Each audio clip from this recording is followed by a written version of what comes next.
Seka chitijja politics mizikiti. Seka chitijja politics muzikiti. Omanyi musajja gwo yagala nnyo kabampane. Mutonzi waffe yasala. Mutonzi waffe. Seka chiti ekimala. Otijja nnyo. Eriyo abasiramu bogenda okukwasa nga tebalina kye bamanyi. Dekabana ba people power okuwabya olw'okuba bakubira ekikopo. Omuzikiti temubeeramu ba people power, temubeeramu ba nupu, ffenna tuba tuzze kusinza eri Allah. Okwata otya omuzikiti Seeka Kiti, nodda emimbali, nodda ku muzindalo n'otandika okwogera, we balikodinga we bapostinga. Wabanga Museveni awamba abantu, kitegeeza naawe oli ku mission ewambisa basiraamu bannaffe. Ozze emimbali w'omuzikiti mu bano bakyagulanyi tebalina buzibu, Museveni oli mubi. Saasira abasiraamu abali emabega nga bo tebalina sayidi. Nga bo bazze kusaala. Abasiraamu abadde emabega wa Seeka Kiti emimbali ne musaala, please be careful.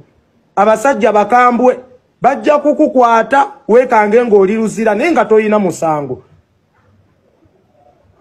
Seeka Kiti weesonyiwe ja politics mizikiti. Mubaddenga muwulira abasiraamu nga babakwata, mwe mukaba nti abasiraamu babakwata, ensonga ebakwasa kwetaba mu byabufuzi. Seeka Kiti wuuna abyetaba mu misana ttuku. Imagine nodda emimbali, obuulirira abasiraamu ku bikwatagana ku Allah, oli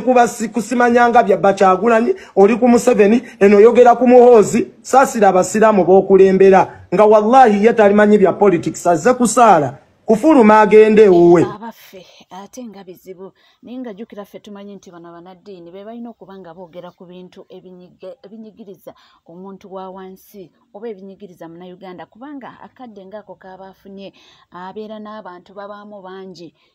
n'atuulayo obugambo kamu bubiri obuluusi ne bikyusa naye ng'era tukyali ku Seeka Kiti nabadde nalabyeko waliwo eyamuwadde warning ng'agamba nti essaawa yonna mbabeere mwegendereza Embo State epulaninga okuba nga emubuzaawo nagwa nagalabyeko awo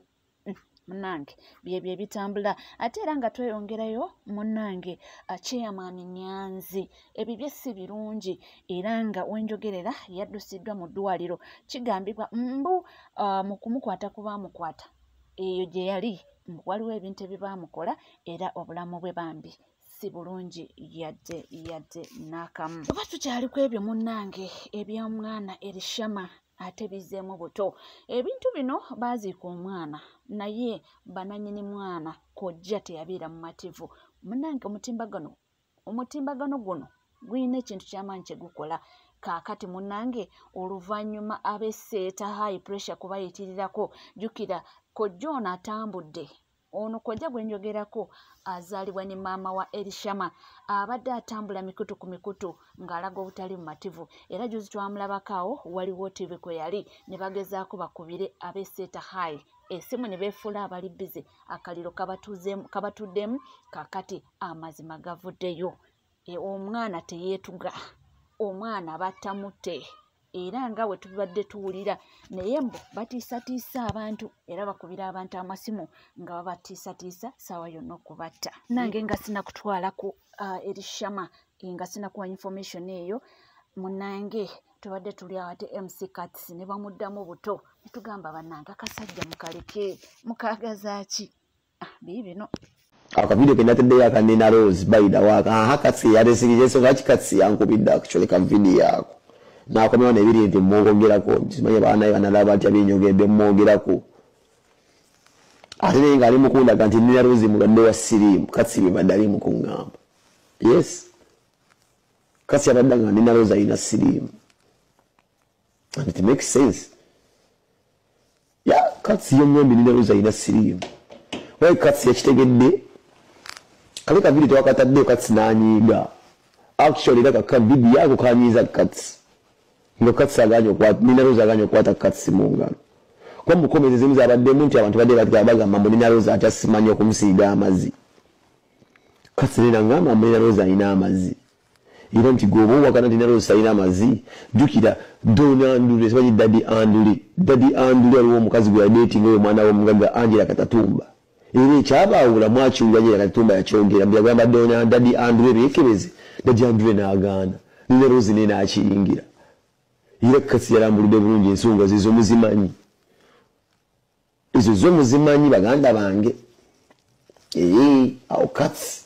namuwuliriza yangambi ne Katsi oyo mulaba oyo Katsi oyo asoma komenti Katsi asoma buli komenti ya muntu ali so emotional nnyo ku simu ayogera ebintu ng'ali sali n'ogamba kakyova ono njogeddeko waaki yangambe sebo nina Rosie yakuba era mba mujjukira Daddy Andrew adetinga Angela Katatumba yagamba tuwekebeze nga wadde beerisa mu kondomu n'oyo yamugamba tuwekebeze tuwewase Daddy Andrew yagaana it was then ne baawukana Daddy Andrew n'awasaamu nnina era Katsi yabadde ayagala okuŋŋamba nge Katsi ali confident omanyi abalwadde basiriimu awo era gye bajja eddagala libeera weewamu oba beesanga ku Maldi May mulina okwesanga nze sigenda bigenda mukasa ye penge yabyogedde ebyo byabwe naye mbadde nkuleeta ku nsonga y'omwana mulenzi Elishama eyatuva ku maaso era nga omwami agituddemu nnyo okulabika nga omwana ono n'abazadde be bafuna justice alina byayongeddeko bibino era agambye tajja kuzikiza nti amasimu mangi agamukubirwa agamutiisatiisa naye ye tajja kuzikiza ate era n'agamba talina any personal problem ne nannyini ssomero minisita gwe twogerako kitegedde ddemu ebibuuzo ebikyagiremye okuddamu tukyagenda okulaba tugenda mu maaso n'okulaba twist ezeetooloolera mu nfa y'omwana ono nabasuubiza ensonga eno tujja gigoberera njagala okutwala omukisa guno okutegeeza abankubidde ku masimu gali 23 oluvannyuma lwa vidiyo 3 ze naakakola nga gantiisatiisa nga bwe sijja kumalako bwe sisobola n'abanvumye mbaaniriza nnyo naye ekibi mwanvumidde mu inbox y'omukutu guno ogwa akaunti yange eno eya TikTok bye munvuma mu bikomenting ensi ebalabe timwe baani naye oluvannyuma lw'okunoonyereza nagenzo kizuula nti abakola ekyo be balya mu ngalo z'owekitiibwa Jesse Muyingo nkiddamu it's not a personal issue nti nina ensonga n'owekitiibwa Muyingo eri personal nedda but nwana kufuna bwenkanya bwa mwana eri Sama Shaz kuba ndi muzadde ng'abazadde abalala mwenna n'olwekyo njagala okutwala omukisa guno okubategeeza tiene ensonga teri personal wabula ya buzadde nga ffenna tuli bazadde n'olwekyo ndowooza tuteekeddwa ogigoberera mu butuufu bw'ogigoberera nate tukomyewo over the weekend mwafulumiddemu ekiwandiiko nga kiri ku mukutu ogwa Seta High Main Campus omukutu ogwo bwe gwafulumiza amawulire ago oba matuufu oba si matuufu naye omukutu kwe gafulumidde nzize ngugoberera gwa Seta High oba matuufu oba si matuufu munaageegaana nga mwabaddemu statement eyagambye nti we believe that Elishama owulira akantu ako naye nze kenayagaddemu kemba ŋŋendamu nammwe mugenda gwesomera ngenda kateekakaawo mulimu akagambye wakati waliwo awagambye it is with great sadness and regret that I must inform you that Elishama's death was a result of an act of violence perpetuated by a fellow students. Nga balaga nti okufa kwa Elishama yali results eyali violence wakati w'abayizi banne nga oba baalwana oba baakola ki situmanyi kati awo wetuddirayo ku nsonga egamba nti twagala footage taata w'omwana gwe yabasaba. That's the only issue. Gwe yabasaba ne mumumaluli oba mwamweditinze oba mwamukoze mutya Katonda yasinga okukola ki okumanya. Naye ekikulu nti omukutu okwafulumidde akantu awo temunnavaayo gwegaana okwafulumidde ekiwandiiko kino ekiraga nti mwalaze nti mu kusooka mwalowooza nti omwana yafa suicide kwetuga nga bwe mwagambye ne muvaayo ne mutulaga nti bwe munoonyereza circumstance surrounding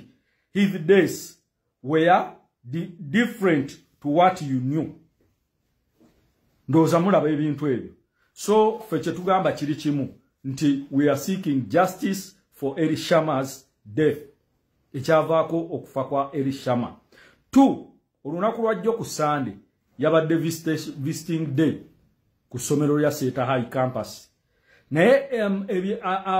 ebiton ab'ebyokwerinda ababadde wali mu bungi nga balina message gye baweereza nga tebalina kye banyega bazadde naye nga balina message gye bakola ki. Naye nanakuwalidde nnyo abazadde oluvannyuma lwanze okuyitako ku ssomero awo ne ttiimu yaffe eyayiseewo mbeebaza abayiseewo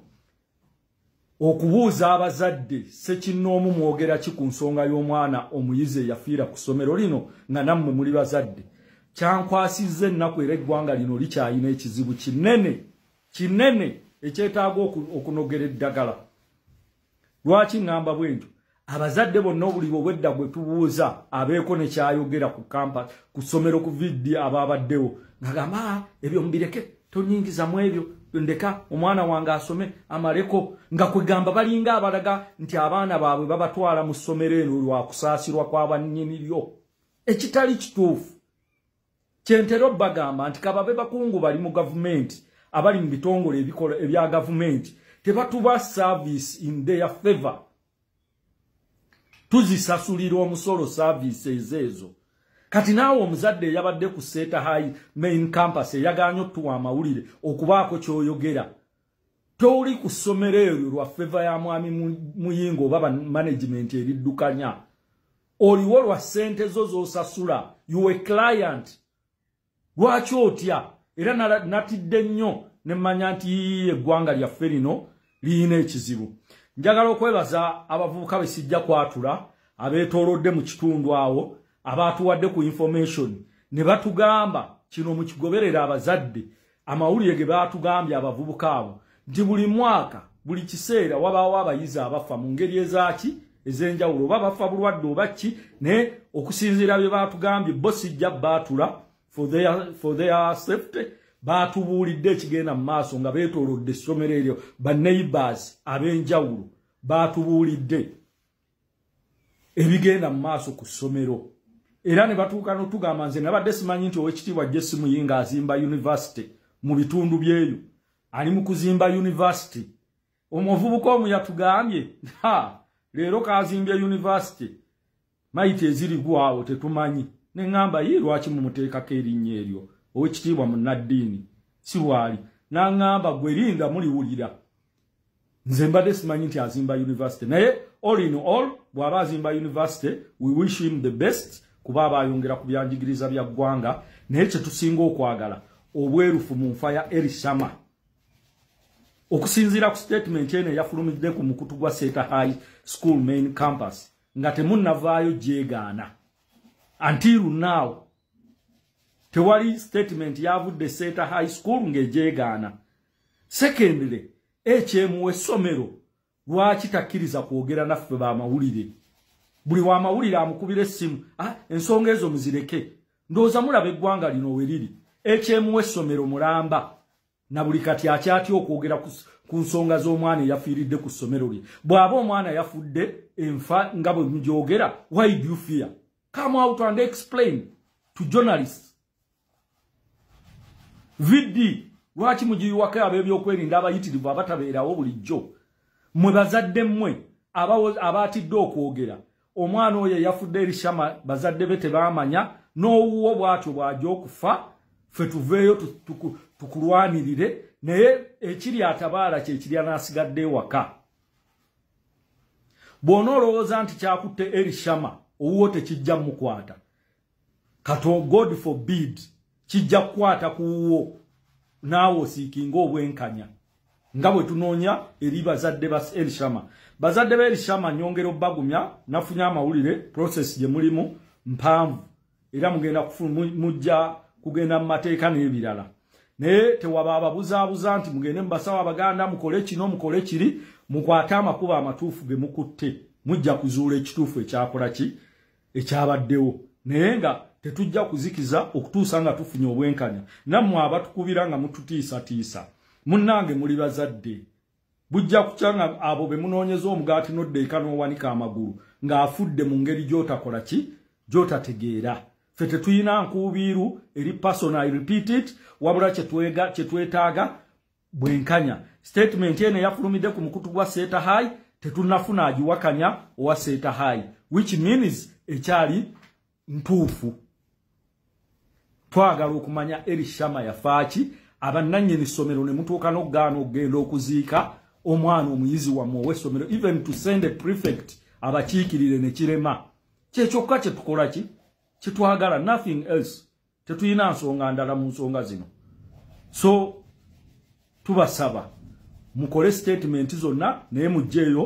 obujulizi obutuufu singa tuvuddeko eyo munnange ne tweyongerayo n'ensonga zetwayogeddeko nti bannange mba abaana ndabye abazadde nga bakomplaininga nnyo ku kintu kino naye nze sitiinaako omumanyirivu kankutwalire ddala ababitegeera batunnyonnyole nangeri ki gye babirabamu kino ekintu bwe kikola tebakulimba nti abantu abo bafunye raavu y'abaana bammwe tebakulimba nti abantu abo bayagadde nnyo abaana bammwe n'okubataasa nedda in fact baagala mufe muggwewo ensi bagiteekemu abaabo abanaabawuliriza mwe muli bannayuganda kitegeeza mujja kuba questioninga lwaki bino bikyamu kubanga eggwanga lyammwe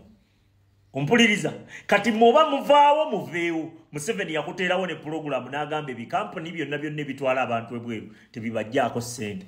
mubatwale bagende osegedde ye bw'asomba bw'ayingiza bano abantu kiki kye bakola mpuliriza bulungi gwe wenna agamba nti ebyobufuzi tebikukwatako wano bw'oba oyina ku mutwe ojja kutegeera nti bikukwatako bali eri abascientist bayiiya eddagala n'ayiiya eddagala n'aligezeseza ku nsolo mmese n'embizzi ne bamala oligezeseza ku nsolo emmese n'embizzi ne balaba nga emmese ziringa ezisurvivinze oba ezisucceedinze nalyo then banoonya abantu kwe basobola oligezeseza kiki kye bagenda okukola bagenda kujja bakola putinga gavumenti zammwe gavumenti yammwe weebeera kukola putinga teyagala bantu baayo eddagala lyonna lye baleese baleeta bagezese era bba abakulembeze bammwe babawa akasente ne bateeka akasente kaabwe mu nsawo gwe ne bamala ne bakugamba tebakugamba mutuleese eddagala ligezesa bo bajja kugamba tuleese eddagala erigenda okuyamba nga batandika oligema abaana bammwe mu masomero kyekino kye batuuka okugamba nti bannange nti Uganda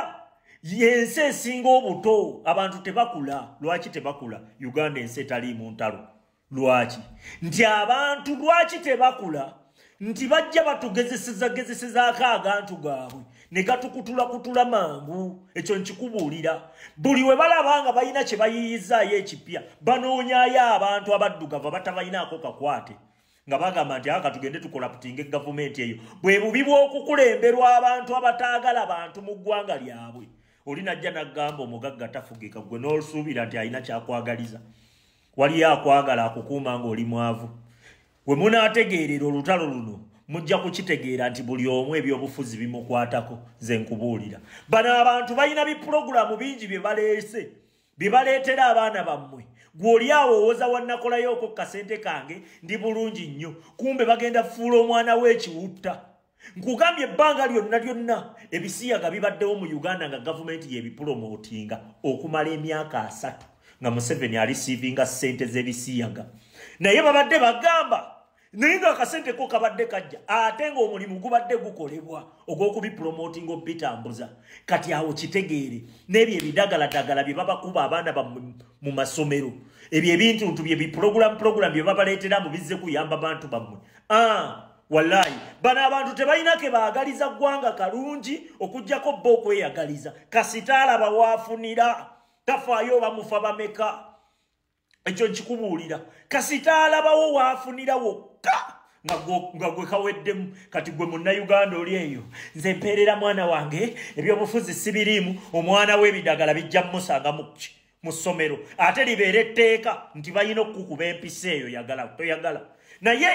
gavumenti eyagala abantu baayo eba egenda kusindika ba specialist okwekkaanya nnyo kiki kye baleetera abantu baabwe